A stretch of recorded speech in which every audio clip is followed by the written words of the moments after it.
ಕೊಲೆ ಆರೋಪಿ ದರ್ಶನ್ ಆಪ್ತರಿಗೆ ಮತ್ತೆ ಢವಢವ ಶುರುವಾಗಿದೆ. ದರ್ಶನ್ ಅಂಡ್ ಗ್ಯಾಂಗ್ನಿಂದ ರೇಣುಕಾಸ್ವಾಮಿ ಕೊಲೆ ಕೇಸ್ ಬೇಲ್ ರದ್ದು ಕೋರಿ ಅರ್ಜಿಯನ್ನ ಸಲ್ಲಿಸಿದ್ರು. ಕೊಲೆ ಆರೋಪಿ ದರ್ಶನ್ ಆಪ್ತರಿಗೆ ಮತ್ತೆ ಢವಢವ. ದರ್ಶನ್ ಅಂಡ್ ಗ್ಯಾಂಗ್ನಿಂದ ರೇಣುಕಾಸ್ವಾಮಿ ಕೊಲೆ ಪ್ರಕರಣ ಕುರಿತಂತೆ ಬೇಲ್ ರದ್ದು ಕೋರಿ ಅರ್ಜಿ ಆದೇಶ ಕಾಯ್ದಿರಿಸಿದ ಕೋರ್ಟ್. ಮತ್ತೆ ಜೈಲು ಸೇರೋ ಟೆನ್ಷನ್ನಲ್ಲಿರುವ ದರ್ಶನ್ ಆಪ್ತರು. 5 ಆರೋಪಿಗಳ ಬೇಲ್ ರದ್ದು ಕೋರಿದ್ದ ರಾಜ್ಯ ಸರ್ಕಾರ.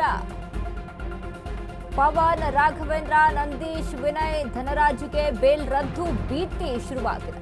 ಈ ಸಂಬಂಧ ವಿಚಾರಣೆ ನಡೆಸಿದ ಹೈಕೋರ್ಟ್ ಪೀಠ. ನ್ಯಾಯಾಧೀಶ ರಾಚಯ್ಯ ಪೀಠದಲ್ಲಿ ನಡೆದ ಅರ್ಜಿ ವಿಚಾರಣೆ, ವಾದ ಪ್ರತಿವಾದ ಆಲಿಸಿ ಆದೇಶ ಕಾಯ್ದಿರಿಸಿದ ಕೋರ್ಟ್.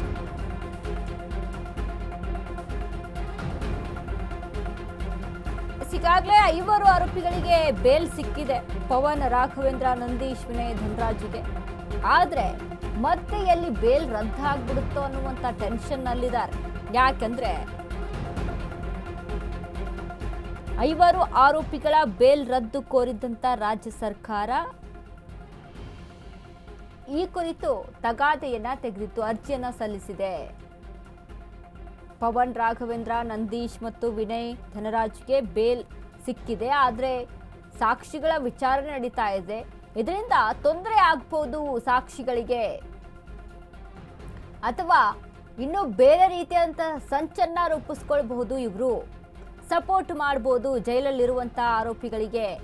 ಹಾಗಾಗಿ ಇವರಿಗೆ ಕೊಟ್ಟಂತ ಬೇಲು ಸೂಕ್ತವಲ್ಲ. ಈ ಬೇಲು ವಜಾ ಆಗಬೇಕು. ಈ ಒಂದು ನಿಟ್ಟಿನಲ್ಲಿ ಇದೀಗ ವಾದ ಪ್ರತಿವಾದವನ್ನ ಆಲಿಸಿದಂತಹ ನ್ಯಾಯಾಧೀಶ ರಾಚಯ್ಯ ಪೀಠದಲ್ಲಿ ನಡೆದಂತ ಅರ್ಜಿ ವಿಚಾರಣೆ, ವಾದ ಪ್ರತಿವಾದವನ್ನ ಆಲಿಸಿ ಆದೇಶವನ್ನ ಕಾಯ್ದಿರಿಸಿದೆ ನ್ಯಾಯಾಲಯ.